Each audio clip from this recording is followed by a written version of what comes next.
আমার তো মাঝে মাঝে মনে হয় পৃথিবীর সব মানুষ দীক্ষিত, পৃথিবীর সব মানুষ দীক্ষিত। যদি জিজ্ঞাসা করেন কেন, এই কারণেই প্রত্যেকে নিজের নিজের দীক্ষা গ্রহণ করে আছে। দীক্ষা আপনারা ডিকশনারিটা খুলে দেখবেন, দয় দীর্ঘই ক্ষীয় হসন্ত দিক, তার প্রথম মানে হচ্ছে শক্তি। যে মানুষ হাঁটাচলা করছে শক্তি আছে বলে হাঁটাচলা করছে, যে মানুষ আয় উপার্জন করছে, সংসার উদযাপন করছে, শক্তি আছে বলেই করতে পারছে, রুজি রোজগার করছে, শক্তি আছে বলেই করতে পারছে। সুতরাং শক্তি নেই এমন কোনো মানুষ নেই। তারপরেই দেখবেন গতি, সে মানুষের গতি আছে বলেই সে সব কাজ সম্পাদন করতে পারছে।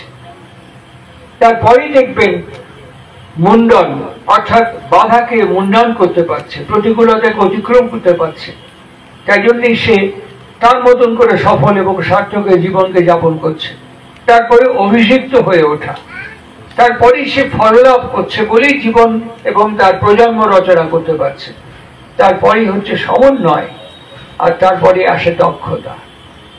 দীক্ষার মানে এতগুলো শব্দ অভিধান ব্যবহার করেছে, এগুলো সবাই সবার মতন করে করছে, কিন্তু সফলতা এবং সার্থকতা কেউ অর্জন করতে পারছে না। এই সমন্বয়টা হচ্ছে প্যাশনেটলি, কমপ্লেক্সিভলি।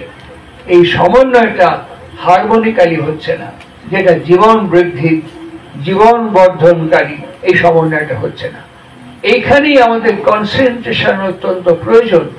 একজন বিদেশি ঠাকুরকে জিজ্ঞেস করেছিলেন, আপনার হোল লিটারেচার, আপনার হোল ফিলসফি যদি একটা শব্দের মধ্যে বলতে হয়, আপনি কি বলবেন?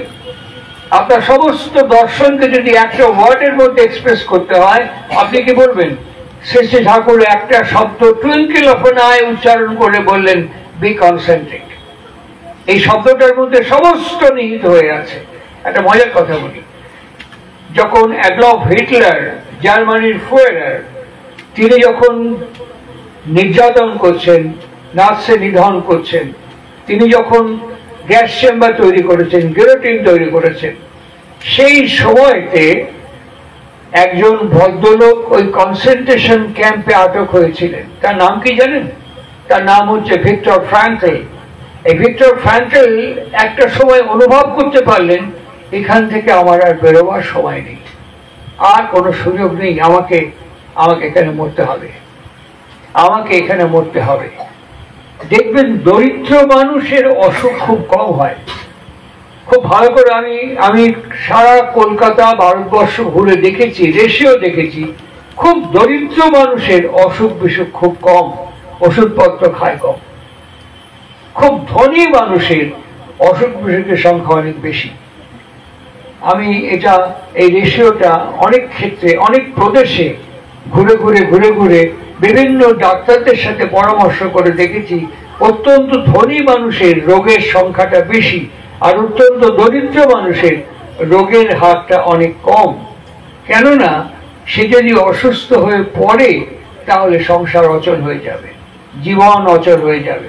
সুতরাং তার কনসেন্ট্রেশনটা সুস্থতার দিকে থাকে, আর ধনী মানুষের সম্ভবটা বেশি থাকে, তার ফলে তার নিয়ন্ত্রণটা নিজের ভেতরে হারিয়ে ফেলে, যার জন্য পারিপার্শ্বিক থেকে অনেক কিছু আহরণ এবং অর্জন করার ফলে সে দ্রুত অসুস্থ হয়ে পড়ে এবং তার মাত্রা অনেক বেড়ে যায়, যার ফলে ওষুধের সংখ্যাও অনেক বেড়ে যায়।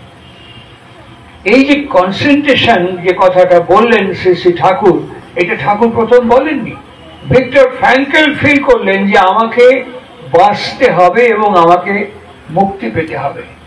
তার ডাইনে বাঁয়ে সামনে পেছনে অসংখ্য প্রাণ তার সামনে মারা গেল, কিন্তু অবশেষে ভিক্টর ফ্রাঙ্কল কনসেন্ট্রেশন ক্যাম্পের বাইরে আসে। যারা সাইকোলজি পড়েন, যারা মানুষ রোগের চিকিৎসা করেন, যারা মনোরোগ বিশেষজ্ঞ, তাদের প্রত্যেককে ভিক্টর ফ্রাঙ্কলের বই পড়তে হবে। জিজ্ঞেস করে দেখবেন, তারা প্রত্যেকেই ভিক্টর ফ্রাঙ্কলকে সম্মান করেন, কারণ তার বই বিশ্ববিখ্যাত বই। আরেকজনের কথা বলছি, তার নাম হচ্ছে স্যার আর্থার গায়টান।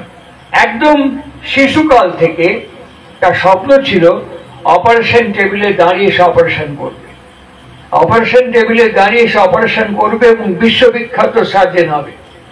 এমনই দুর্ভাগ্য, তার এমন একটি ব্যাধি তাকে আক্রান্ত করলো, কোমর থেকে পা পর্যন্ত অবশ হয়ে গেল।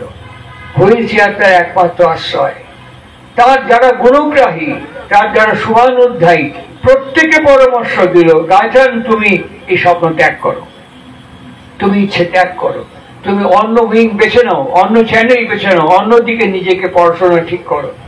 গায়ত্রী কনসেন্ট্রিক করেছেন, আমি সার্জেন হব, আমি সার্জেন হব বলে। সার্জেন হতে পারো, তুমি তো অপারেশন করতে পারবে না হুইল চেয়ারে বসে, কারণ তুমি দাঁড়াতে পারবে না জীবনে। ও বললো আমি সার্জেন হব।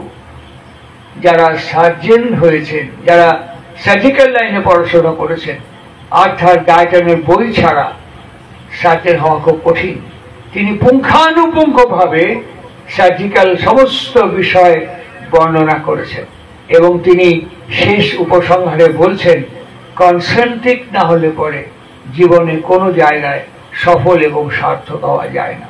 শ্রী শ্রী ঠাকুর অনুকূল চন্দ্র উপনিষদ থেকে বর্তমান সময়কাল পর্যন্ত এই কথাটিকেই আমাদের কাছে একটা শব্দে ব্যবহার করেছেন, দীক্ষা। একটা শব্দে ব্যবহার করেছেন, দীক্ষা। আজকে কৃষ্ণপ্রসাদ মন্ডল, লক্ষণ মন্ডল, অঞ্জনা এরা দীক্ষা গ্রহণ করেছে, কিন্তু এর কনসেন্ট্রিক নয়। আমরা অনেকে দীক্ষা গ্রহণ করেছি, আমরা কেউ কনসেন্ট্রিক নয়। কেন কনসেন্ট্রিক নয়? কিরকম কনসেন্ট্রিক নয়? দীক্ষার তাৎপর্য কি? ঠাকুর পূজনীয় ঋত্বিকাচার্য দেবকে বলেছিলেন, আপনি অ্যানাটমি, ফিজিওলজি, সাইকোলজি, কেমিস্ট্রি এবং ফিজিক্সের উপরে কনডেন্স ফর্মে কিছু লিটারেচার করুন। যাদের কর্মী হিসেবে অ্যাপয়েন্ট করবেন, যাদের কর্মী হিসেবে নিয়োগ করবেন, তাদের প্রাথমিক 6 মাসের একটা কোর্স করিয়ে দেবেন। আমরা সে বিষয়ে পিছিয়ে গেছি, যার ফলে কর্মী অনেক হয়েছে, বিদ্যাহীন, জীবন আছে জেল্লাহীন, দীক্ষা আছে দক্ষতাহীন। এগুলো কেন হয়েছে? Without concentration. এগুলো হয়েছে কেন? Without concentration. In the year 1935 Pabna Himayatpur একটি অজ পাড়াগা, সেখানে শ্রী শ্রী ঠাকুর অনুকূল চন্দ্র মাত্র 15 জন মানুষকে নিয়ে একটি বৈপ্লবিক কাণ্ড ঘটিয়ে দিলেন, ঋত্বিক সংঘ তৈরি করলেন। তার মধ্যে সর্বকনিষ্ঠ ঋত্বিকের নাম হচ্ছে কাশীশ্বর রায়চৌধুরী। তার বয়স হচ্ছে 15 বছর। তাকে ঋত্বিকের পাঞ্জা দিয়েছিল, তখন হাতে লিখে পাঞ্জা দেওয়া হতো। এবং 16 নম্বর ছিল কিশোরী মোহন দাস, তিনি পাঞ্জা পাননি। যেহেতু তিনি বেশ্যাবাড়ি যেতেন, ড্রিঙ্ক করতেন, তাকে ঠাকুর পাঞ্জা দেননি। কিন্তু মাঝে মাঝে ঠাকুর বলতেন, এই কিশোরী তুই দীক্ষা দিয়ে দিন, তখন কিশোরী মোহন দাস দীক্ষা দিত। ঠাকুর যখন আদেশ করতেন তখন দীক্ষা দিত। কিশোরী মোহন দাস কোনদিন ঋত্বিক সঙ্গে অনুপ্রবেশ করেনি, কিন্তু ঠাকুর তাকে মাঝে মধ্যে দীক্ষা দিতে বলেছেন, দীক্ষা দিয়েছেন। এই যে বিচিত্র ঘটনা, এই বিচিত্র ঘটনা তিনি ঋত্বিক সঙ্গ তৈরি করলেন কেন? কি করে কনসেন্ট্রিক জীবন যাপন করা যায়, কেমন করে কনসেন্ট্রিক জীবন যাপন করা যায়। একটা ছোট্ট নমুনা, তার লীলারস, লীলা মাধুর্য না হলে আমরা বুঝতে পারবো না। উপনিষদ বলেছে আমাদের মন বহির্মুখী। এই বহির্মুখী মন কখনো শক্তি অর্জন করতে পারে না, কিছুতেই পারবে না, কোনো মুহূর্তেই পারবে না। অন্তর্মুখী হলেই হাতে কি, হাতের চেয়েও বেশি শক্তি অর্জন করতে পারে অন্তর্মুখী হলে পরে। তার একটা বস্তাকে আচার্য বিগ্রহ বলা হয়। শ্রী শ্রী ঠাকুরকে বলা হয় জীবনী আচার্য। জীবনের জন্য যা প্রয়োজন তাকে তিনি আচার্য বলেছেন। আমার খুব স্পষ্ট মনে আছে, দেওঘরে বিকেল 5:30 বাজে, ঠাকুর পার্লার ঘরে যে চৌকিতে বসতেন সেই চৌকিতে বসে আছেন, সামনে দাঁড়িয়ে আছেন বঙ্কিম রায়দা। ঠাকুর হঠাৎ অস্ফুট স্বরে বললেন, যোশীদি থেকে মোগল সরাই ছেড়ে গেল। বঙ্কিম রায়দা শুনতে পেলেন না, বলেন কিছু বললেন, বললো যোশীদি থেকে মোগল সরাই ছেড়ে গেল। বঙ্কিম রায় ওখান থেকে ঠাকুরের চৌকির সামনে কোমরে হাত দিয়ে বলেন, আপনি এখান থেকে বসে টের পেলেন? আপনি জানেন এখান থেকে যোশীদির দূরত্ব 7.5 কিলোমিটার। ঠাকুর আবার বললেন, মোগল সরাই ছেড়ে গেল। আপনি কি করে বুঝলেন? তোর এত প্রচার করার দরকার কি? তুই বড় খোকার ঘর থেকে চাকাটা ঘুরায় খবর নিলে সব গোল মেটে যায়। তিনি গিয়ে বর্দার ঘর থেকে যোশীদি স্টেশনে ফোন করলেন, স্টেশন মাস্টার বললেন, হ্যাঁ জাস্ট নাও। ঠাকুর যখন বললেন ঠিক সেই সময় মোগল সরাই ছেড়ে গেল। কৌতূহল নিয়ে গিয়েছিলেন, বিস্ময় নিয়ে ব্যাক করছেন। ব্যাক করে ঠাকুরকে প্রশ্ন করছেন, আপনি কি করে টের পেলেন? ঠাকুর তখন বঙ্কিম রায়কে বললেন, লম্বকর্ণ হওয়া লাগে। লম্বকর্ণ হওয়া, এক জায়গায় বসে দূরের শব্দ শুনবি, এক জায়গায় বসে দূরের ঘ্রাণ পাবি, এক জায়গায় বসে অনেক দূরের শব্দকে অনুভব করতে পারবি। আমরা যে সাধনাটা করি দীক্ষার মধ্য দিয়ে, এর নাম হচ্ছে শব্দ সাধনা। আমরা যে তপস্যাটা করি দীক্ষার মধ্য দিয়ে, এটাকে শব্দ সাধনা বলা হয়। ঠাকুর পাবনা হিমায়তপুরে বিশ্ববিজ্ঞান কেন্দ্রে বসে আছে, অনেক ভক্ত, জ্ঞানী, গুণী সমস্ত, those are all high intellectual giant। ঠাকুর বসেই বলছে, একটা গন্ধ বাড়াচ্ছে না? সবাই বলছে হ্যাঁ একটা গন্ধ আসছে, কোন থেকে আসছে দেখতো।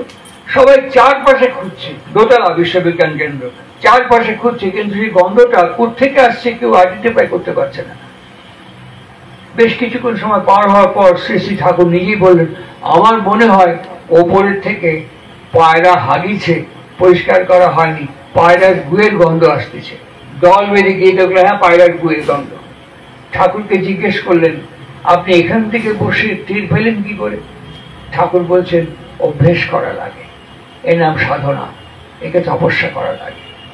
আমাদের সৎসঙ্গের জেনারেল সেক্রেটারি জ্ঞানেন্দ্র বিকাশ গোস্বামী, এখনকার আশ্রম, আমি সেদিনই ঘুরে আসলাম, এখনকার আশ্রম আর আমি যে সময়ের কথা বলছি তখনকার আশ্রমের আকাশ আর পাতাল পার্থক্য দেখে আসলাম। এখন কর্পোরেট সিস্টেম, আর তখন উন্মুক্ত ময়দান, খোলা মাঠ, রোহিণী রোডে দাঁড়ালে পরে সব দেখা যেত। আশ্রমের একটা সাদা অ্যাম্বাসেডার গাড়ি হুশ করে চলে গেল। প্রফুল্ল দাস যেমন নিত্যানন্দ আমার দিকে তাকিয়ে আছে, প্রফুল্ল দাস ঠাকুরের দিকে তাকিয়ে, আমি যেমন তোমার দিকে তাকিয়ে পেছনটা দেখতে পাচ্ছি, ঠাকুর তাই দেখতে পাচ্ছেন। ঠাকুর ফট করে বললেন, এই একটা গাড়ি গেল, গাড়ির পেছনের মাঝখানের সিটে জ্ঞান বসে আছে। প্রফুল্ল দাস ঘাট ঘুরিয়ে দেখলেন, দেখে বললেন, আপনি এখান থেকে টের পেলেন? ঠাকুর বললেন, তোর সন্দেহ করার কি দরকার, এখনই যায় বিবাদ ভঞ্জন করে আয়গা। বেশি দূর না, অশোক আশ্রম পর্যন্ত গেল, পোস্ট অফিসের পরের বিল্ডিংটা। ওখানে গিয়ে দেখলেন সবাই নামছে, দীননাথ শর্মা, মাঝখানে জ্ঞান গোসাই নামলো।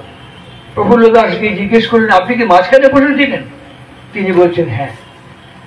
এবার ফিরে আসলেন, এসে বলছেন, আপনি এখান থেকে বসে অত দূরে রোহিণী রোড দিয়ে চলে গেল, কি করে টের পেলেন?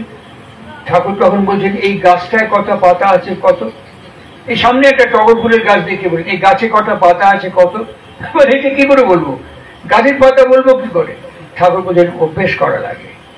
ছোট ছোট গাছ দেখে দেখে পাতা গুনতে গুনতে গুনতে গুনতে গুনতে অভ্যেস করা লাগে।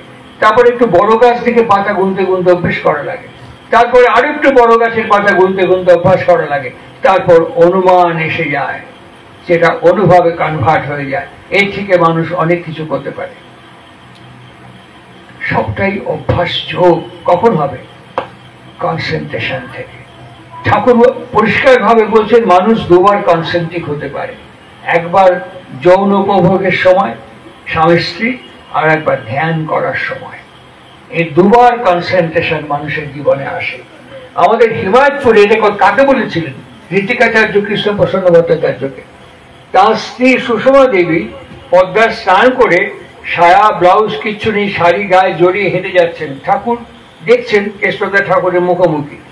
ঠাকুর বলছেন, ওই দেখেন কেটে যাচ্ছে। ঘাড় ঘুরিয়ে বললেন, আমার স্ত্রী সুষমা, আপনি এখনই জড়ায় ধরে ওর সাথে মিলিত হবে পারবেন? কেষ্টদা বলছে, ধর, তা হয় নাকি? হবে না কেন? একটা নারী আপনার একটা পুরুষ এখনই তো পারে। বলে, না না, তা হয় নাকি, একটা সময় লাগে। ঠাকুর সঙ্গে সঙ্গে বলেন, ধ্যান লাগে, ধ্যান লাগে। কারণ তার মানে ওই ভাবকে আনতে গেলে চিন্তা করা লাগে, মনে করা লাগে, ধ্যান লাগে, তারপরে মিলিত হওয়া যায়। তা না হলে সারা হয় না। সারা যাই করেন না কেন, ধ্যান ছাড়া কিচ্ছু হয় না কেষ্টদা, ধ্যান ছাড়া কিচ্ছু হয় না। অপকর্ম করতে গেলেও ধ্যান লাগে, সুকর্ম করতে গেলেও ধ্যান লাগে, ধ্যান ছাড়া কিছু হয় না। ওই মূল কথা, সারা কনসেন্ট্রিক, মূল কথা কনসেন্ট্রিক। আমরা যখন দীক্ষা নিই তখন আমাদের চক্রের ছবির দিকে তাকিয়ে কিছুক্ষণ ধ্যান করতে হয়। অর্থাৎ ওই চারপাশের সাদা কালো চক্রের ভেতরে অর্জুনের চোখে যেমন পাখির চোখ ভেসেছিল, ওই রকম করে আমাদের মনকে নিয়ন্ত্রণ করতে হয় দ্বিদল বা তেসরা তীরে। এটা একদিনে হয় না, এটা দীর্ঘ অভ্যাস যোগ। এটা একদিনে সম্ভব না, এটা দীর্ঘ অভ্যাস যোগ। আর এই অভ্যাস যোগে আমরা, আমার অনুভব, এই 80 বছর বয়সে 99.9% লোক ফাঁকি দিয়েছে। 99.9% লোক আমরা ফাঁকি দিয়েছি। আমরা কনসেন্ট্রিক হওয়ার জন্য শ্রী শ্রী ঠাকুর অনুকূল চন্দ্রের দীক্ষা গ্রহণ করেছি, কিন্তু তার গুণ বা উৎকর্ষটাকে আমার জীবনে প্রকাশ করতে পারিনি। গ্রহণ করেছি, কিন্তু তার গুণ ও উৎকর্ষতাকে আমার জীবনে প্রকাশ করতে পারিনি, একদম পারিনি। আর যদি পারতাম, তাহলে এক একজন যোগী, ঋষি, মুনির মতন, প্রত্যেকটি আচার্যের মতন তৈরি হয়ে যেত। প্রত্যেকটি দীক্ষিত ব্যক্তি, যেন পাঞ্জা লাগে না, এই জন্য কোনো তকমা লাগে না, একটা সাধারণ দীক্ষিত ব্যক্তিকে তার চারপাশের মানুষ প্রণাম করতে বাধ্য হতো, ছুটে আসতে বাধ্য হতো, সেই শক্তি, দীপ্তি, জ্যোতি ফিরে আসত। কেন হয়নি? ফাঁকি দিয়েছি, স্বীকার করতে হবে আমাদের। আর আজকের এই জন্মদিনকে আশ্রয় করে যে সৎসঙ্গ, এ সম্পর্ক কি? ঠাকুর বলছেন লেখাপড়া শেখাটা খুব বড় বিষয় নয়। আমি কিছুদিন আগে বিআইটি ইউনিভার্সিটিতে গিয়েছিলাম, এই গত মাসে বিআইটি ইউনিভার্সিটিতে গিয়েছিলাম। সেখানে একটা সেমিনার ছিল, সেই সেমিনারে অ্যাটেন্ড করলাম 3 ঘন্টা। তারপরে একজন প্রফেসর, কেমিস্ট্রির ফ্যাকাল্টি, তার বাড়িতে চা খাওয়ার নেমন্তন্ন ছিল, চা চক্রে। আমি সেখানে গেলাম, গিয়ে সেই বাড়ির যে গিন্নি, তিনিও প্রফেসর, তার হাজবেন্ডও প্রফেসর। আমি সেই গিন্নিকে বললাম, তুমি একটু কফি খাওয়াবে? প্রচন্ড ঠান্ডা তোমার রাঁচিতে, একটু কফি খাওয়াবে? বললো একটু দেরি হবে। আর তুমি বানাতে পারবে না? তুমি কফি বানাতে পারো না? তুমি রান্না করো না? তুমি বিছানাপত্র ঝাড় দাও না? বাসন টাসন মাজো না? সংসার করো কি করে? কি এরকম করলো? ফোন করে দিও। কাকে? আরবান ক্লাবকে, হোম ডেলিভারি সব। আমি তো ওর হাঁ করে তাকিয়ে ভাবলাম, এর বাচ্চাটা হোম ডেলিভারি না হয়ে যায়। সব যদি হোম ডেলিভারি হয়, এই বাচ্চাও একদিন হোম ডেলিভারি হয়ে যাবে, মা হয়ে যাবে। সুতরাং জন্মদিনের সঙ্গে ঠাকুর অনুকূল চন্দ্রের তাৎপর্য কোথায়? তিনি বলছেন লেখাপড়া শেখাটা খুব বড় বিষয় নয়। এই যে ডক্টরেট দেখে আসলাম, কেমিস্ট্রি ডক্টরেট দেখে আসলাম, এই 1 মাস আগে দেখে আসলাম, রান্না করতে পারে না, কাজ করতে পারে না। এই যখন মা হবে, এখনো হয়নি, যখন মা হবে, এই বাচ্চাকেও মানুষ করতে পারবে না, কেসে দিয়ে দেবে। আরে কেসে দিয়ে দেবে, কেস থেকে কি মানুষ হবে এটা ভগবান জানে। কি কি খাওয়াবে? ঠাকুর বলছে অন্নে জানিস মন ভয়, অন্ন মাফিক প্রবৃত্তি হয়। কে রান্না করবে, কি মন দিয়ে খাওয়াবে, এগুলো আমরা বুঝতে পারবো না, এগুলো আমরা ধরতে পারবো না। কেন পরবর্তীকালে 20 বছর পরে অসুস্থ হচ্ছে, কেন গিয়ে এরকম নেচার হচ্ছে, কিরকম গিয়ে এরকম ক্যারেক্টার হচ্ছে, আমরা এই সূত্রমণি গণায়বের মতো আমরা ক্রোনোলজিক্যালি সেট আপ করতে পারবো না। এই মা হওয়া একটা কোয়ালিফিকেশন, বাবা হওয়া একটা কোয়ালিফিকেশন। ঠাকুর অনুকূল চন্দ্রের কাছে এসে বুঝতে পারলাম। একবার বেহালা পর্ণশ্রীতে বহু বছর আগে হাউজার ম্যানদা, জনার্দনদা, আমার বাবা, আমি গেছি। তো এত লোক, এত ভিড় দেখে আমার একটু বক্তৃতা করার চুলকানি হয়েছে। চুলকানি তো হয় জানেন, খুব চুলকানি। তখন আমি বাবাকে গিয়ে বলছি, আমি তো বলবো। বাবা নাকে নসি দিয়ে দিতে বলছে, তোকে কি কবে কইছে? না, তুমি বললেই বলতে দেবে। তো কোথায় বললেন তুই কবিকে? তুই শোন। কিছুক্ষণ বাদেই বললেন, তুই কবিটা কি কত? দিব্যজীবন। দিব্যজীবন কবি? হ্যাঁ, দিব্যজীবন। আমি ছোটবেলা দিয়ে দেখে আসছি দিব্যজীবন, ঠাকুরকে দেখে আসছি। বাবা হেসে বলে, আরে পাগল, শালা ও জীবন দেখা যায় না।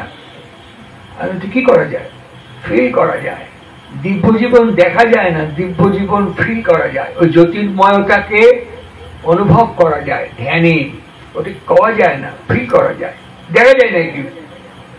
আমি জনার্দন মুখার্জির কাছে গিয়ে বললাম, আমি তো বলবো। জনার্দন দা একটু নিচু হয়ে বললেন, তোমার বাবার সাথে কথা বলছিলে, বাবা কি বললেন? বাবা এই কথা বললেন। ওইটাই ঠিক, ওটাই ঠিক। কি শ্রদ্ধা দেখেছি পরস্পরের প্রতি, পরস্পরের মান্যতা দেখেছি পরস্পরের প্রতি, এটা সৎসঙ্গ। আমি মান্যতা দেখেছি। তারপরেই বললেন, বাবার কাছে যাও, পাশে গিয়ে বসো। আমি বাবার পাশে গিয়ে বসে দেখলাম বাবা কিছু উচ্চবাচ্য করে না। হাউজার ম্যানের কাছে গেলাম, গিয়ে বললাম, হাউজার ম্যান আপনি তো বলেই বলতে দেবে। এই তোর বাবা কি বললো? আমি বললাম যে বাবা এই কথা বললো। ঠিক বলেছে, বাবার আমার বাবার কাছে আসলাম, বাবা বলছে তোর এই আবেগ নষ্ট করা ঠিক না, এই যে কবার জন্য যে পাল পেরে উঠেছিস এই আবেগ বন্ধ করা ঠিক না, তুই ওখানে দাঁড়া থাক, আমরা সব চপ্পল খুলে আসছি তো ভাতৃপূজ্য হয়ে যাবে, তুই ওখানে দাঁড়ায় চপ্পল পাহারাতে, আর সবাই কি কয় সেটা শোনবে, তাতে শোনাও হবে নি আর অবজারভেশনও বেড়ে যাবে, চপ্পলের দিকে চোখও যাবে, বক্তৃতা শোনার দিকে মনও যাবে। আর রাত্রিবেলায় যে আমার গল্প করে শোনাস, কি শুনলি আর কি বুঝলি? শুনলাম, বুঝলাম, অনুভব করলাম দিব্য জীবন কি, দিব্য জীবন কেমন করে প্র্যাকটিস করতে হয়।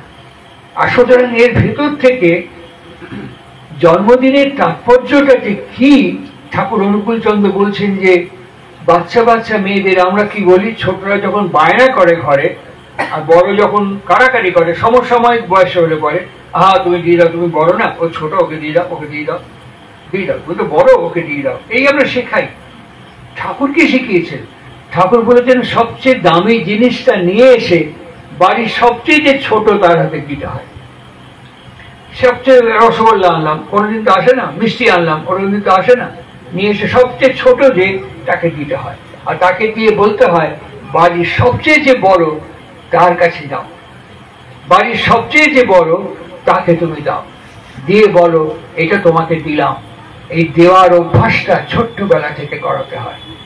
এই জন্মদিনের তাৎপর্য হচ্ছে আমি যে জন্মেছি, I am not accidental entity, আমি যে জন্মেছি, আমি পৃথিবীতে হঠাৎ করে আসিনি, আমার মা আর আমার বাবা আমাকে নিয়ে এসছে, আর বাবা আর মা যখন নিয়ে এসছে তখন তাদের কিছু ইচ্ছে আছে, আকাঙ্ক্ষা আছে, তাদের কিছু স্বপ্ন আছে, তাদের কিছু প্রত্যাশা আছে আমার কাছে, সেগুলো কি? সেগুলো মা ধরিয়ে দেবে, সেগুলো মা ধরিয়ে দেবে, যেটা পার্শ্বভাষিক ইউনিভার্সিটি কেউ ধরিয়ে দেবে না, মাকে ধরিয়ে দেবে। মা জন্মদিনের সঙ্গে সঙ্গে ধরিয়ে দেবে, তুমি তোমার বাবাকে দেখো সকাল থেকে রাত্রি পর্যন্ত বাবা কি করে, তোমার লেখাপড়া একটু না হয় না হোক, বাবাকে অবজার্ভ করো। এখন তো অ্যান্ড্রয়েড হয়ে গেছে, অ্যান্ড্রয়েডে বাবাকে 7 দিন রেকর্ড করো, ভিডিও করো, তারপর 8 দিনের দিন থেকে বাবা যখন যেটা প্রয়োজন সেগুলো হাতের কাছে যোগান দাও। বাবাকে ভিডিও করে দেখবেন বাবার চেহারা কেমন পাল্টে গেছে। ঠিক বাবা আবার শেখাবে তোমার মাকে অবজার্ভ করো 7 দিন, মা তোমার জন্য কি করে, তুমি মাকে তোমার সার্ভিস, নার্চার, নারিশমেন্ট দাও, 8 দিনের দিন দেখবে তোমার মার চেহারা কেমন পাল্টে গেছে। এতে কি হয়? বাবা এবং মায়ের আয়ু বৃদ্ধি হয়, নিরোগ হয়। আর সন্তানের কি হয়? ইলাস্ট্রেশন হয়। সেই ইলাস্ট্রেশন কেমন? সেলুলার ইলাস্ট্রেশন, কৌশিকী পুনর্বিন্যাস ঘটে, সন্তানের ভেতরে ইনকুইজিটিভনেস বেড়ে ওঠে। ঠাকুর বলছেন ফার্স্ট হচ্ছে কনসেন্ট্রিসিটি। এই যদি কনসেন্ট্রিসিটি মানুষের মধ্যে ইম্পার্ট করা সম্ভবপর হয়, দেন ইনকুইজিটিভনেস, অনুসন্ধিৎসা বাড়তে থাকে, জানার আগ্রহ বাড়তে থাকে। মানুষের অনুসন্ধিৎসা যত বাড়তে থাকে তত তার অ্যাজিলিটি, তীব্রতা বাড়তে থাকে। আর যত তীব্রতা, অ্যাজিলিটি বাড়ে তত তার এবিলিটি বাড়ে, তার কর্মক্ষমতা, দক্ষতা, ক্ষমতা এগুলো বাড়তে থাকে, গ্রহণ মুখরতা বাড়তে থাকে। এই করতে করতে কোয়ার্ডিয়াল গো অফ লাইফের সঙ্গে সে অ্যাকসেপ্টেড হয়। মাকে শেখাতে হয়, মেয়ে হলে পরে এই বাড়িতে যাও, গিয়ে বলো জেঠিমা তোমার কিছু কাজ আছে, মাসিমা তোমার কোনো কাজ আছে, ডাইনে বাঁয়ে সামনে পেছনে বাড়িতে। প্রত্যেকটা গুরু ভাই যদি এই শিক্ষাটা আমরা ইম্পার্ট করি আমার এনভায়রনমেন্টের মধ্যে, কেন কি কাজ না, আমার বাবা মা দীক্ষা নিয়েছেন, আমিও দীক্ষা নিয়েছি, আমাদের গুরুদেব বলেছেন অল্প হইতে পারিপার্শ্বিকের অর্থ, বাক এবং বাস্তব কর্মে সাহায্য করার জন্য বদ্ধপরিকর হইলাম। আমার মা আর আমার বাবা আমাকে বলেছে যেখানে গিয়ে কি কাজ আছে 10 মিনিট করে এসো, কি 15 মিনিট করে এসো, তারপর পড়তে বসো। এই যদি আমার বাড়ির মেয়েরা গিয়ে চারপাশে এটা করে, ছেলেরা গিয়ে যদি চারপাশে এটা করে, তখন ওরাই ওর ছেলে মেয়েকে বলবে, কান ধরে দেখ, শেখ, এদের কাছ থেকে শেখ। এটি হচ্ছে প্রকৃত যাজন। আর আমরা বলি আমি সাথেও নেই পাশেও নেই, কোথায় কি হচ্ছে আমার দরকার, দরজা বন্ধ করে দাও, দরজা বন্ধ করে দাও, এই টিফিন দিলাম তুমি একা গিয়ে খাবে, কাউকে দান করবে না, একা গিয়ে খাবে। ওই ছেলেই একদিন হোম ডেলিভারি খাইয়ে দেবে, ওই ছেলেই একদিন হোম ডেলিভারি করে দেবে, একা একা একা সব শেখাতে শেখাতে স্বার্থপরতা তৈরি করে দেবে। ঠাকুর তাই বলেছিলেন কনসেন্ট্রিক যে পরিবারের হেরাপ্টি ফ্যামিলি হবে তা নর্মালি কন্টামিনেটেড হতে থাকবে। আর একে শব্দ যোগ সাধনার ভেতর থেকে হয়। তিনি বলেছিলেন নাম করবি, চলতে ফিরতে নাম করবি, চলতে ফিরতে নাম করবি। নাম করলে কি হয়? নাম করলে কি হয়? আপনি হাতে কিছুক্ষণ তালি দিন, হাতে কিছুক্ষণ তালি দিন, সেই ভদ্রলোকের নাম হচ্ছে ডক্টর নিও ওল্ডম্যান, আমেরিকার এক বিখ্যাত চিকিৎসক, নার্ভোজেনিক চিকিৎসক। তিনি বলছেন হাতে কিছুক্ষণ তালি দিন, হাতে কিছুক্ষণ তালি দেওয়ার পর দেখবেন আপনার এখন নার্ভোজেনিক ট্রিটমেন্ট বেরিয়েছে, নার্ভের ট্রিটমেন্ট বেরিয়েছে, অকুপাংচার বেরিয়েছে, কতগুলো জায়গায় সুচ ফুটিয়ে যায়, কতগুলো জায়গায় ওদের ইরিটেট করে দেয় নার্ভগুলোকে, তাতে ওগুলো অ্যাক্টিভ হয়ে ওঠে, স্টিমুলেশন পায়। ঠিক হাতে কিছুক্ষণ তালি দিলে পরে হাতে যে ম্যাসাজ করে, হাতের তেলোতে এই চাটুতে ম্যাসাজ করে, পায়ের পাতার ওপরে বিশেষ বিশেষ জায়গায় আঙুলগুলোতে ম্যাসাজ করে। আর এই ম্যাসাজ করার ফলে দেখবে শরীরটা চাঙা হয়ে ওঠে, প্রত্যেকটা নার্ভ চাঙা হয়ে ওঠে। ঠাকুর কীর্তন, মহাপ্রভু কীর্তন চালু করেছিলেন, তার বিজ্ঞানকে আমরা এসেন্সকে মজ্জাগত করতে পারিনি, ভাবমুখী হয়ে গেছি, কীর্তনে তথাকথিত ভাবমুখী হয়ে গেছি। এই হাতে তালি দেওয়ার সঙ্গে সঙ্গে তখন দেখবেন যে আস্তে আস্তে শরীর চার্জ হয়ে গেছে। ওই নিও ওল্ডম্যান, তার কাছে একটা পেশেন্ট এসছে, পেশেন্টের নাম হচ্ছে বাংলাতে মিস্টার গাস, গয়াকার দন্তেশ্বর হসন্ত, মিস্টার গাস। তাকে বলছে যে তোমার প্রবলেম কি? বলছে আমার একটাই প্রবলেম, আমি একজন সামান্য শ্রমজীবী মানুষ, এখানে কাজ করতে করতে আমার একটা রেঞ্জ, একটা হাতুড়ি, একটা প্লাসের দরকার পড়লো, সেটা আলমিরাতে ওখানে, আমি এখানে কাজটা রেখে ওখানে গেলাম, ভুলে গেলাম কি আনতে এসছি, মনে পড়বে পরে। আবার ওখান থেকে এখানে ফিরে এসে কি জানতে গেছিলাম, ও এইটা, এই 5 বার যাতায়াত করতে করতে আমার কাজটা শেষ করতে অনেক দেরি হয়ে যাচ্ছে। কি প্রেসক্রিপশন করলো তার প্যাডে নিয়ে ওল্ডম্যান জানেন? বইটার নাম হচ্ছে রিলিজিয়ান, সায়েন্স অ্যান্ড হেলথ। তখন সেই ভদ্রলোককে বললেন দুটো half, first half and second half, তুমি প্রথমে মেরুদণ্ড সোজা করে বসে হাতে তালি দেবে, 2 হাতে যত জোরে জোরে পারো তালি দেবে।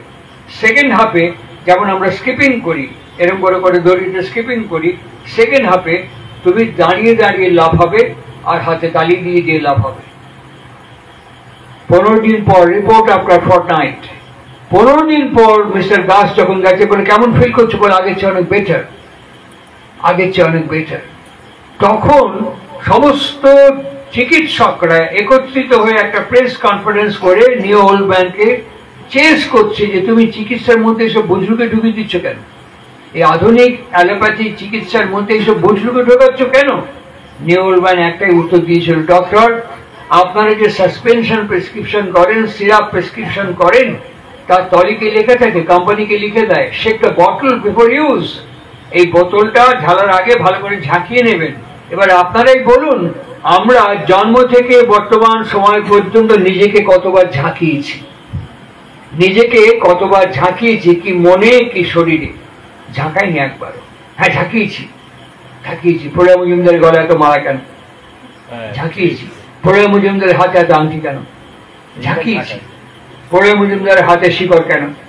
প্রলয় মজুমদারের মাথায় টুপি কেন? ঝাঁকিয়েছি। ঝাঁকাইনি একদম তা নয়, এইটা ওই দিকে আমাকে কনসেন্ট্রেট করেছে, এইটা আমাকে ওই দিকে কনসেন্ট্রেট করেছে, অনুকূল চন্দ্রে কনসেন্ট্রেট করেনি। তার ফলে দীক্ষা আছে, আমার ভেতরে ডুয়েল পার্সোনালিটি তৈরি হয়েছে, আমার ভেতরে দ্বিধা বিভক্ত ব্যক্তিত্ব তৈরি হয়েছে। ব্যক্তি কাকে বলে? যে আমি ব্যক্ত করছি, আমার এটা ব্যক্ত করার বিষয় নয়। ঠাকুর বলছেন বিষয়ের মূল কারণকে না জানলে পরে বিষয়কে জানা হয় না, আর সবটা না জানলে পরে তুমি কোনো মন্তব্য করো না। আমাকে অনেকে প্রশ্ন করেছে আপনার গলায় এত মালা কেন? এই মালাগুলো সাধারণ মানুষের দেওয়া নয়, ভারতবর্ষের অত্যন্ত বিখ্যাত বিখ্যাত ব্যক্তিত্বের দেওয়া মালা। ঠাকুর অনুকূল চন্দ্রের আলোচনা প্রসঙ্গে 23টা খণ্ড পরিক্রমা করতে করতে যাবেন, তিনি বলছেন আগেকার দিনে অনেক মুসলমানের পায়ে অনেক হিন্দু গিয়ে পেন্নাম করতো, ওরা একটা জলের শিশি নিয়ে ফু দিয়ে দিয়ে দিল, তাই খেয়েই সারা কত রোগ টোগ ঠিক হয়ে গেছে। অনেক মুসলমান পীর ফকিরকে মানুষ গুরুত্ব দিত, গুরুর মতো মানত। তখন প্রফুল্ল কুমার দাস জিজ্ঞেস করছেন ফু দিলে কি হয়? বলে তার সমস্ত জীবনের যে ভাইব্রেশন একটা ফুয়ের মধ্য দিয়ে ওই ভাইব্রেশন ইম্পার্টেড হয়ে যায়, ওই ইম্পার্টেড হয়ে যাওয়ার শক্তি যতটুকু ততটুকুই ক্রিয়াশীল হয়। সুতরাং কোন মহামানব যখন আমাকে এটি দিয়ে বলেন যেটা আপনি ব্যবহার করবেন, তখন ওই ব্যক্তিত্বের ওই তপশ্চর্যার মধ্যে ক্রিয়াশীল হয়। আমি যদি ভাবি যে প্রলয় মজুমদারের কাছে হয়তো মালা আছে, উনি যখন এখান থেকে কলকাতায় রওনা হবেন, এই মানুষটা এতক্ষণ ধরে কথা বললো, যেতে যেতেই তো এক্সেন্ট্রিক হয়ে যাবে, কিন্তু এই মালাটা হাত থেকে খুলে যদি বীজ মন্ত্র জপ করতে করতে যায়, তাহলে এক্সেন্ট্রিক বোন কনসেন্ট্রিক হতে পারে। এটা পজিটিভ ভাবনা, আমি এটাকে নেগেটিভ ভাবনায় কনভার্ট করছি। এটা ক্ষতি হচ্ছে কার? আমার না। যিনি ভাবছেন এবং যিনি পরস্পরকে প্রচার করছেন, তার ভেতরে ব্রেন গ্রে ম্যাটারের মধ্যে গিয়ে ধাক্কা দিচ্ছে। আর এই ধাক্কাগুলো তার যে কি ক্ষতি করছে, আগামী জীবন সেটাকে প্রমাণ করবে। আগামী জীবন সেটাকে প্রমাণ করবে। আমার কিছু ক্ষতি হবে না, কেননা আমি শ্রদ্ধা ভক্তি সহকারে একে গ্রহণ করেছি এবং মর্যাদা সহকারে একে ব্যবহার করছি। আমার একটু ক্ষতি হবে না, ক্ষতিটা তার হবে। আলোচনা প্রসঙ্গে 19 খণ্ডের মধ্যে ঠাকুরকে জিজ্ঞেস করছেন যে আমরা কি মাথায় বিভিন্ন মিশনের অনেক কর্মী সন্ন্যাসী বৃন্দ টুপি ব্যবহার করে, আমরা কি টুপি ব্যবহার করতে পারি? ঠাকুর বলছেন সাদা টুপি ব্যবহার করা ভালো। আমি তো রেফারেন্স কোট করে বলছি, আলোচনা প্রসঙ্গে 19 খণ্ডে। আমি এমন কোন আনসাইন্টিফিক অশাস্ত্রীয় কথা উচ্চারণ করিনি আমার জীবনে। সুতরাং ঠাকুর অনুকূল চন্দ্রের প্রতি কনসেন্ট্রিক হতে গেলে পরে তার প্রত্যেকটি বিষয়কে ধ্যান সহকারে দেখতে হবে। আর এই প্রত্যেকটি বিষয়কে যখন ধ্যান সহকারে দেখতে হবে, তখন অ্যাট ফার্স্ট আমাকে দেখতে হবে, আপনাকে না, আপনাদের না, আমাকে দেখতে হবে। আমাকে কি দেখতে হবে? আমার অন্বেষণ যত গভীর এবং নিবিড় হবে, আমার অর্পণ তত অমলিন এবং অকপট হবে। এই অঞ্জনার মেয়ের নাম অন্বেষা এবং অর্পিতা।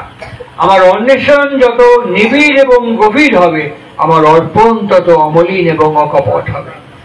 এই অঞ্জনার ফার্স্ট দায়িত্ব ডক্টরেট করানো না, ওটা করুক, ওটা প্রয়োজন। মাতৃমঙ্গল যে পাঠ করলো আজকে, তার মধ্যে দেখবেন এটা লেখাপড়া অত্যন্ত গৌণ ব্যাপার বলে ঠাকুর এই মাতৃমঙ্গলের মধ্যেই বলেছে পাঠ করে, অত্যন্ত গৌণ ব্যাপার। ফার্স্ট প্রাইমারি ব্যাপার কোনটা? ছেলে মেয়েকে পিতৃমুখী মাতৃমুখী গুরুজনমুখী করে তোলা। প্রাইমারি ব্যাপার কোনটা? ছেলে মেয়েকে সংসারের বিভিন্ন কাজে দায়িত্ব দেওয়া। ঠাকুর একদিন গল্প করতে করতে মায়েদের সঙ্গে প্রায় প্রত্যেক দিনই 10:30 নাগাদ বসতেন। খুকির চৌকি বলে একটা চৌকি, সেই চৌকিতে প্রায় বসতেন। বসেই বলতেন, শোন, তোগরের বাড়ির যদি লোকজন আসে না, ছাওয়াল পাওয়ালকে আগায় দিবি। কোনো গুরুজন, কোনো গুরু ভাই, কোনো অতিথি কেউ যদি অভ্যাগত আসেন, বাড়ির ছাওয়াল পাওয়ালকে আগায় দিবি। আর তোরা দাঁড়ায় দাঁড়ায় দেখবি যে উয়েরা কেমন করে যত্ন করে, পরিচর্যা করে, আপ্যায়ন করে, আতিথেয়তা করে। তখনই কিছু কোষ না, তারপরে বসে ধরাই দিবি, এইটা এরকম করলে ভালো হতো না, তুমি যেটা করলে সেটা ভালো হতো। বলার রকমটা কি সুন্দর, এটা এরকম করলে ভালো হতো না, তুমি যেটা করলে সেটা ভালো হতো। ওদের সিদ্ধান্ত নিতে দাও। ওরাই বলতো, না মা, এইটা করলেই ভালো হতো। তাহলে আগামী দিন তাই করো। এরকম করতে করতে ব্যবহার বিজ্ঞান, এখন ইন্ডিয়া গভর্নমেন্ট বিহেভিয়ারাল সায়েন্স চালু করেছে। বিভিন্ন সংশোধনাগারে আসামিদের সঙ্গে রামকৃষ্ণ মিশনের 70 জন সন্ন্যাসী এই কাজ করছেন। বিহেভিয়ারাল সায়েন্স এখন পড়তে হচ্ছে। সুতরাং সেই ক্ষেত্রে আমার পরিবারের বিহেভিয়ারাল সায়েন্স ঠাকুর অনুকূল চন্দ্র আমাকে দিয়েছেন। আমরা যদি পরিবারের মধ্যে, আমি ইষ্টভীতি করি বা না করি, দীক্ষা নিয়েছি, দীক্ষা নেওয়ার পর আমার ছেলে মেয়েদের নিয়ে বেশি না 5 মিনিট বসো মা, এখানে বসো। কেন বসো না? তোমাকে অনেক বড় হতে হবে। তুমি আমার বাড়িতে থাকবে না, তুমি আর একটা বাড়িতে চলে যাবে। তুমি মেয়ে হয়ে জন্মেছো, তুমি আমার বাড়িতে থাকবে না, আমাকে বাধ্য হতে হবে তোমাকে বিয়ে দেওয়ার জন্য। আর আমার বাড়ি থেকে তুমি যখন অন্য বাড়িতে যাবে, সেই বাড়ির স্মারককে তুমি এখানে বহন করবে, গ্রহণ করবে, ধারণ করবে এবং প্রসব করবে। সুতরাং এখন থেকে মাটি যদি ঠিক না হয়, তাহলে তুমি ঠিক জিনিস প্রোডাক্ট করতে পারবে না। এখন থেকে যদি মাটি ঠিক না হয়, তুমি ঠিক জিনিস উপহার দিতে পারবে না। জীবনানন্দ বলেছিলেন, পৃথিবীর এখন গভীর অসুখ, এই অসুখকে বিজ্ঞান সারাতে পারবে না, এই অসুখকে রাজনীতি সারাতে পারবে না, এই অসুখকে শিক্ষা সারাতে পারবে না, এই অসুখকে সৎসঙ্গ সারাতে পারবে, এই অসুখকে ঠাকুর অনুকূল চন্দ্র সারাতে পারবে। আর তাই তিনি সুভাষচন্দ্রকে এবং দেশবন্ধুকে বলেছিলেন, আমি যা বলেছি, এখন থেকে যদি আপনারা আড়ে হাতে লাগেন, 30টা বছর অপেক্ষা করতে হবে। 30 বছর পর ঝাঁকে ঝাঁকে দেবতা এবং দেবী নেমে আসবে। অঞ্জনার সেই দায়িত্ব আছে, ডক্টরেট করাবে তার মেয়েকে, করাক, কিন্তু সাইমালটেনিয়াসলি এই কাজগুলো করাতে হবে। লক্ষণের দায়িত্ব আছে, মোকদ্দমা করুক। মোকদ্দমা করতে করতে পাশাপাশি মেয়েদের সাথে একটু সময়টাকে দিতে হবে, বাবাকে এবং মাকে একটু সময় দিতে হবে সন্তানদের সঙ্গে। এবং সন্তানদের দিয়ে গুরুজনদের পরিচর্যা করাতে হবে। আজকে সৎসঙ্গে জন্মদিনের তাৎপর্য এই, জন্মদিনের তাৎপর্য আমাদের প্রার্থনা করা শিখতে হবে, কনসেন্ট্রেটলি শিখতে হবে, কনসেন্ট্রেটলি ভাবতে হবে। ঠাকুর অদ্ভুত অদ্ভুত কথা বলেছেন। আমরা সব সময় বলি মন দিয়ে কাজ করো, পড়ছো, পড়াশোনা করছো, হ্যাঁ মন দিয়ে পড়ো, মন দিয়ে পড়ো, চাকরিকে তাকিও না, মন দিয়ে পড়ো। আর ইনি অদ্ভুত কথা বলছেন, বইটার নাম হচ্ছে শাশ্বতী, মনোযোগী হতে যেও না। আরে আমরা ছোটবেলা থেকে শিখেছি মনোযোগী হও, মনোযোগ দিয়ে কাজ করো, আর ইনি বলছেন মনোযোগী হতে যেও না। তাহলে কি হবো? আগ্রহী হও। আমি মনোযোগ দিয়ে ছেলেপুলেকে দেখি না, আমার সন্তানকে, আমার স্বামীকে, আমার স্ত্রীকে মন দিয়ে দেখি না, মনোযোগ দিয়ে দেখি না, আগ্রহ নিয়ে দেখি। আমার মেয়ে যদি স্কুলে যায়, যদি অসুস্থ হয়, আমার মন কাজ করবে না, আগ্রহ কাজ করবে। মোবাইলে দেখো, এখন তোমার শরীর কেমন আছে মা? এখন তোমার শরীর কেমন আছে? ভালো আছে, ঠিক বোধ করছো তো? হ্যাঁ, আচ্ছা ঠিক আছে, আবার একটু পরে কল করি। এখন কেমন ফিল করছো? আগ্রহ আছে বলেই জিজ্ঞাসা করছি। মনোযোগ থাকলে মন সবসময় বিক্ষিপ্ত। ঠাকুর সত্যানুসরণে পরিষ্কার লিখতেন, মনের অনুসরণ করো না। একদম পরিষ্কার লিখেছেন, মনের অনুসরণ করো না। বাণীতেও তাই বলছেন, মনোযোগী হতে যেও না, আগ্রহী হয়ে ওঠো।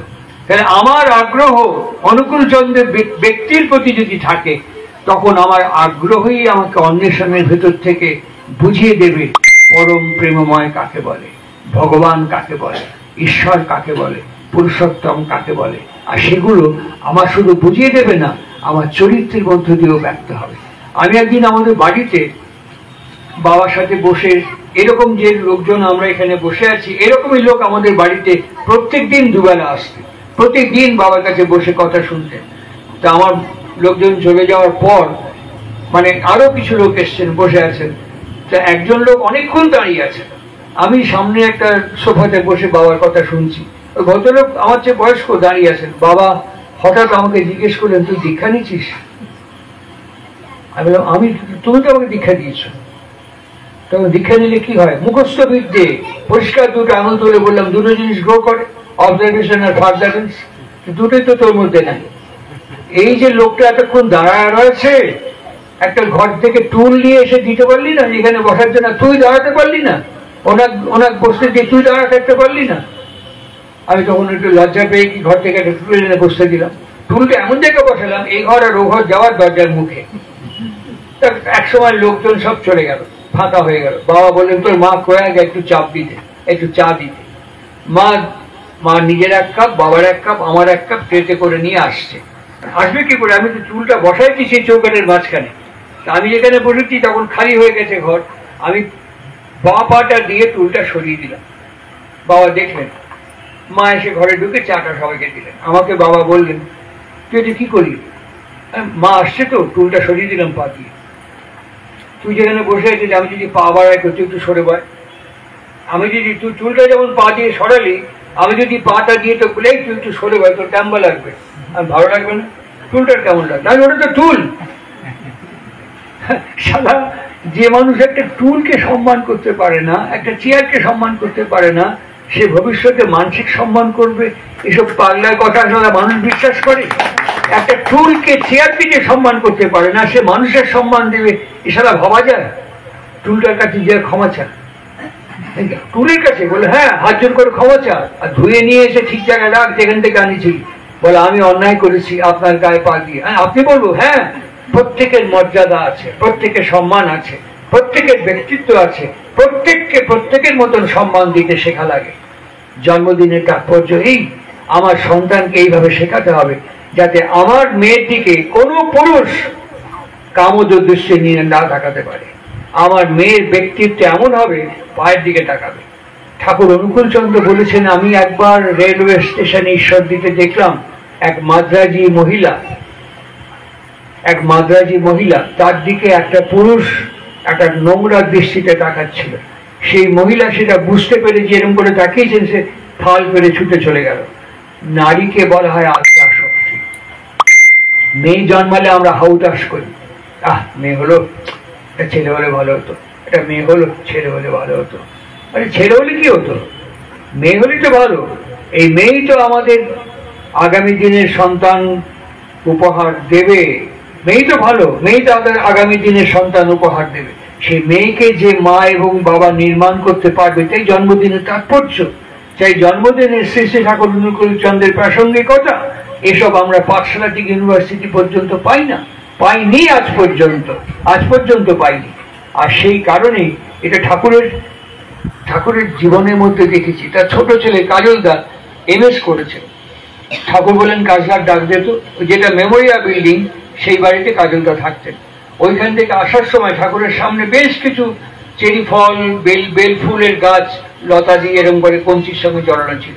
কাজলদা খুব তাড়াতাড়ি আসতে গিয়ে কোমরেতে এরকম করে ফাঁস দিয়ে বাঁধে কাপড়টা, ওই কাপড়টা এরকম করে গোছাতে কোমরে বাঁধতে গিয়েই একটা গাছ ফাট করে লেগে গিয়ে কাপড়ের ঝটকাতে এরকম করে কঞ্চি দিকে সরিয়ে গিয়ে তুলছে। ঠাকুর দেখলেন। কাজলদা পার্লারে এসে প্রণাম করার সঙ্গে সঙ্গে ঠাকুর বললেন, বাবাই শোনা, তুমি যখন কাপড়টা পরতেছিলে না, তখন তোমার এই কাপড়ের ধাক্কায় ওই গাছটা কঞ্চি থেকে সরে গেছে, ওর খুব লাগিছে, তুমি যাই গাছটা ধরে আস্তে করে আবার কঞ্চির সঙ্গে জড়ায় দাও। কাজলদাকে এরকম করে ধরেছে গাছটা। ঠাকুর অত সংবেদনশীল মানুষ আমার জীবনে দেখিনি, এত প্রেমময় সংবেদনশীলতা আমি জীবনে দেখিনি কাউকে। কাজলদা গাছটা এরকম করে ধরেছে, ঠাকুর এখান থেকে ওইখান থেকে এখানে করে উঠলো। বাবাই শোনা, ওরকম করে তোমাকে যদি কেউ খিমচায় ধরে তোমার কেমন লাগবে? আস্তে করে ধরো, আস্তে আস্তে ধরো, দেখে আস্তে করে আস্তে আস্তে জড়াও।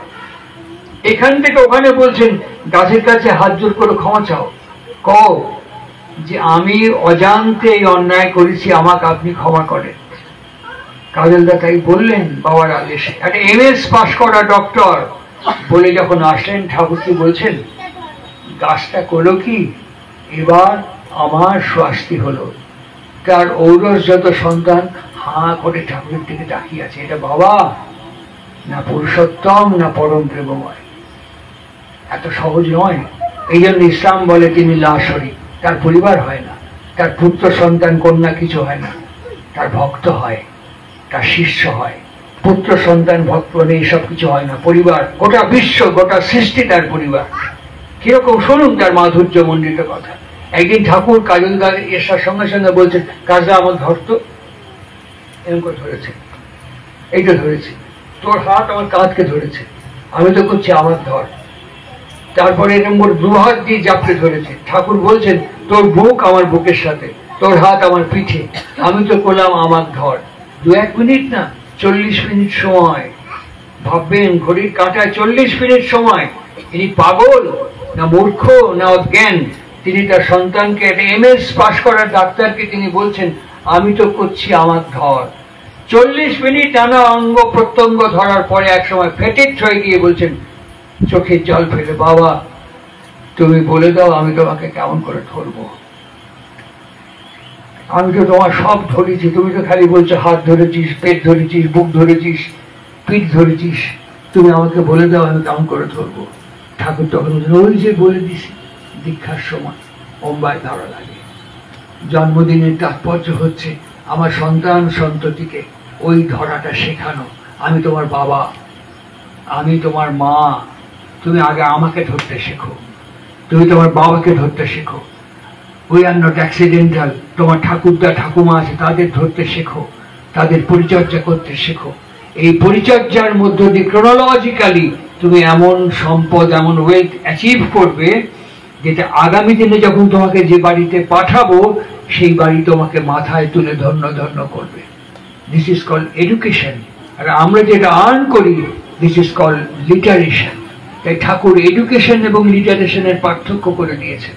আর এখান থেকে তিনি বলেছিলেন, বিহেভিয়ার কথাটার মানে হচ্ছে বি অ্যান্ড হ্যাভ, হও এবং পাও। Be and have is called behaviour. আমরা ব্যবহার বিজ্ঞানটা ভালো করে জানি না। কোনো কিছুকে দিতে গেলে পরে কেমন করে দিতে হয়, কোনো মানুষ আসলে কি করে আপ্যায়ন করতে হয়, কোনো মানুষ আসলে কি করে পরিচর্যা করতে হয়, এই ছোট ছোট জিনিসগুলো পরিবারের মধ্যে রেগুলার প্র্যাকটিস করতে হয়।